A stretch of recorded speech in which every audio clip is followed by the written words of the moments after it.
Capítulo 35. O poder de Deus na fraqueza. Somos fracos, mas pelo poder de Deus, viveremos com Ele para servir vocês. 2 Coríntios 13:4. Eu estou com você. Isso é tudo o que você precisa. 2 Coríntios 12:9a. Deus realmente gosta de usar pessoas fracas. Todos têm fraquezas. Na verdade, você tem uma coleção de defeitos e imperfeições, físicas, emocionais, intelectuais e espirituais. Você também pode viver situações incontroláveis que o enfraquecem, como restrições financeiras e relacionais. O mais importante é o que você faz com isso. Normalmente, negamos as fraquezas. Nós as defendemos, damos desculpas, escondemos e tornamos a senti-las. Isso impede que Deus as use da forma que deseja. Deus tem uma perspectiva diferente da fraqueza humana. Ele diz: os meus caminhos e os meus pensamentos são mais altos que os seus. Por isso, Ele muitas vezes age de forma exatamente oposta ao que esperamos. Imaginamos que Deus deseja usar somente nossas virtudes, mas Ele também quer usar nossas fraquezas para a sua glória. A Bíblia diz: Deus escolheu para envergonhar os poderosos o que o mundo acha fraco. As fraquezas não são um acidente. Deus as permitiu em sua vida, deliberadamente, a fim de demonstrar seu poder por meio de você. Deus nunca ficou impressionado com a força nem com a autossuficiência. Aliás, Ele é atraído por pessoas que são fracas e admitem isso. Jesus considera pobres em espírito os que reconhecem as próprias necessidades. Essa é a primeira atitude a ser abençoada por Ele. A Bíblia é cheia de exemplos que demonstram como o Senhor gosta de usar pessoas comuns e imperfeitas para realizar coisas extraordinárias, a despeito de suas fraquezas. Se Deus só utilizasse pessoas perfeitas, nada seria realizado, pois nenhum de nós é infalível. Ele utiliza pessoas imperfeitas, e esse é um fato animador para todos nós. A fraqueza, ou espinho, como Paulo a denomina, não é um pecado ou vício de caráter que você possa mudar, como o exagero na comida ou a impaciência. A fraqueza é qualquer limitação que você herdou ou não tem meios de alterar. Pode ser uma limitação física, como deficiência de membros, doença crônica, vigor naturalmente baixo ou alguma inaptidão. Pode também ser uma limitação emocional, como a sequela de um trauma, uma lembrança dolorosa, um comportamento peculiar ou algum fator hereditário. Pode ainda ser uma limitação intelectual ou nas habilidades. Nem todos somos absolutamente brilhantes ou talentosos. Quando você pensa nas limitações de sua vida, pode se sentir tentado a concluir: Deus nunca poderia me usar. Mas o Senhor jamais será limitado por nossas limitações. Aliás, Ele gosta de encher recipientes comuns com seu grande poder. A Bíblia diz: somos como vasos de barro em que esse tesouro é armazenado. O poder real vem de Deus e não de nós. A exemplo da cerâmica comum, apresentamos falhas e quebramos com facilidade. Mas Deus irá nos usar, se permitirmos que Ele trabalhe por meio de nossas fraquezas. Para que isso aconteça, devemos seguir o exemplo de Paulo. Admita as suas fraquezas. Confesse suas imperfeições. Pare de fingir que é perfeito e seja honesto a respeito de você mesmo. Em vez de viver apresentando desculpas e recusas, identifique sem pressa suas fraquezas pessoais. Você pode até fazer uma lista delas. Duas grandes confissões do Novo Testamento ilustram o que é necessário para uma vida saudável. A primeira foi feita por Pedro, que disse a Jesus: Tu és o Cristo, o Filho do Deus vivo. A segunda foi feita por Paulo, que disse a uma multidão que o idolatrava: Nós somos simples seres humanos, como vocês. Se você quer que Deus o use, deve saber quem é Ele e quem é você. Muitos cristãos, principalmente líderes, esquecem-se da segunda verdade. Somos apenas humanos. Se uma crise for necessária para que você admita isso, Deus não irá hesitar em permiti-la, pois Ele o ama. Regozije-se na sua fraqueza.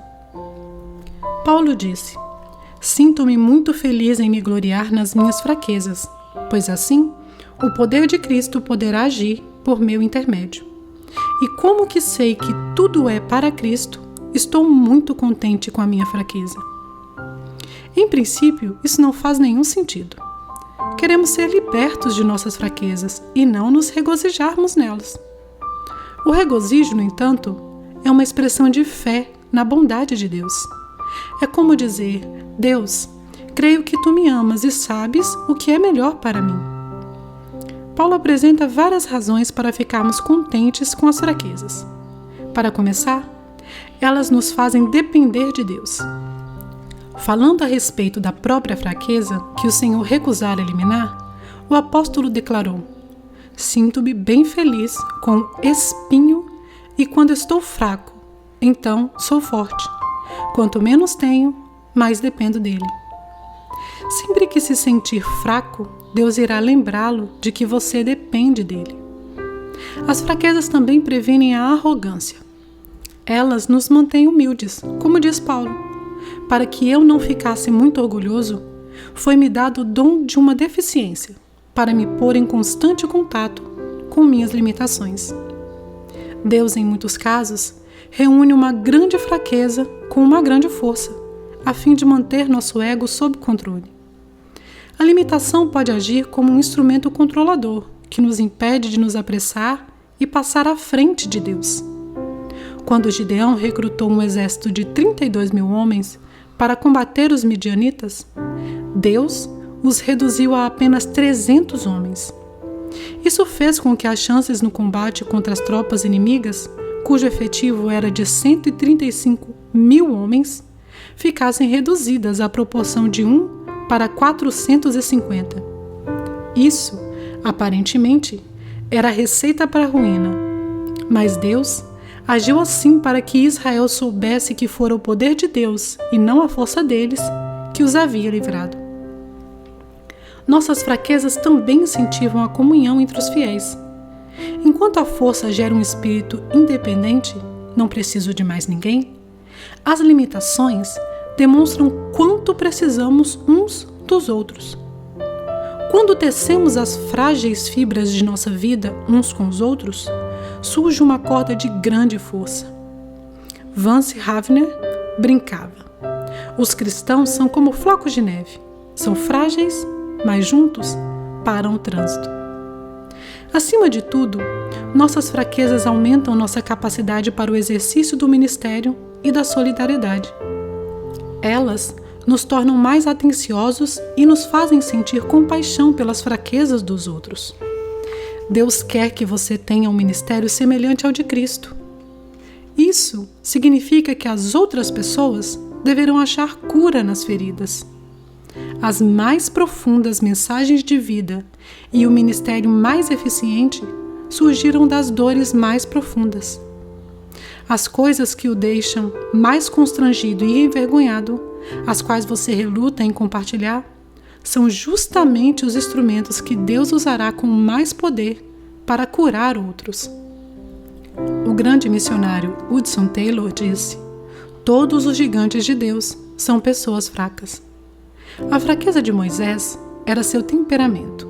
Por causa disso, ele assassinou um egípcio, feriu a rocha a qual deveria falar e quebrou as tábuas dos 10 mandamentos. Ainda assim, Deus transformou-o no homem mais paciente da terra. As fraquezas de Gideão eram baixa autoestima e profunda insegurança, mas Deus transformou-o num poderoso guerreiro. A fraqueza de Abraão era o medo. Não uma, mas 2 vezes ele afirmou que Sara, sua mulher, era sua irmã, apenas para se proteger. Mas Deus transformou Abraão no pai de todos os que têm fé. impulsivo e sem força de vontade, Pedro tornou-se uma pedra. O adúltero Davi tornou-se o homem segundo o meu coração. João, um dos impulsivos filhos do trovão, tornou-se o apóstolo do amor. A lista poderia seguir interminavelmente. Não tomarei muito tempo para relatar as histórias de fé de Gideão, Baraque, Sansão, Jefité, Davi, Samuel e de todos os outros profetas. Suas fraquezas se transformaram em força. Deus é especialista em transformar fraqueza em força. Ele quer pegar sua maior fraqueza e transformá-la. Compartilhe suas fraquezas de forma sincera. O ministério começa com a vulnerabilidade. Quanto mais você baixa a guarda, tira a máscara e fala sobre suas lutas, mais Deus poderá usá-lo para servir outras pessoas. Paulo deixava transparecer sua vulnerabilidade em todas as suas cartas. Ele abertamente compartilhava suas falhas. Quando quero fazer o bem, não faço, e quando tento não cometer erros, acabo errando do mesmo jeito. Seus sentimentos. Eu contei-lhes tudo quanto sentia. Suas frustrações. Fomos pisoteados e totalmente subjugados. Pensamos que jamais iríamos sobreviver àquela situação. Seus medos. Quando fui até vocês, estava fraco, amedrontado e trêmulo. É claro que a vulnerabilidade é arriscada. Pode ser assustador baixar a guarda e abrir a vida aos outros. Quando expõe seus fracassos, sentimentos, frustrações e temores, você se arrisca a ser rejeitado. Mas os benefícios valem o risco. A vulnerabilidade liberta emocionalmente. Quando nos abrimos, aliviamos a tensão e dissipamos os medos, o que é o primeiro passo rumo à libertação. Nós já vimos que Deus concede graça aos humildes, mas muitos não compreendem a humildade. Ter humildade não é se sujeitar ou negar a própria força, mas ser sincero a respeito das próprias fraquezas. Quanto mais franco você for, mais obterá da graça de Deus, e também receberá a graça dos outros. A vulnerabilidade é uma qualidade cativante. Somos naturalmente atraídos por pessoas humildes. A pretensão causa antipatia, mas a sinceridade atrai. E a vulnerabilidade é o caminho para a intimidade. É por isso que Deus quer usar suas fraquezas, não apenas suas boas qualidades ou virtudes. Se as pessoas virem apenas suas qualidades, irão desanimar e pensar: bom, melhor para ele, mas nunca poderei fazer isso.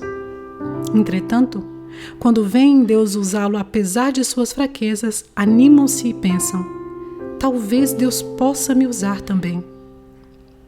Nossas qualidades podem resultar em competição, mas nossas fraquezas propiciam a vida em comunidade. Em algum ponto da vida, você terá de decidir se quer impressionar ou influenciar as pessoas. Você pode impressioná-las à distância, mas tem de chegar perto para influenciá-las.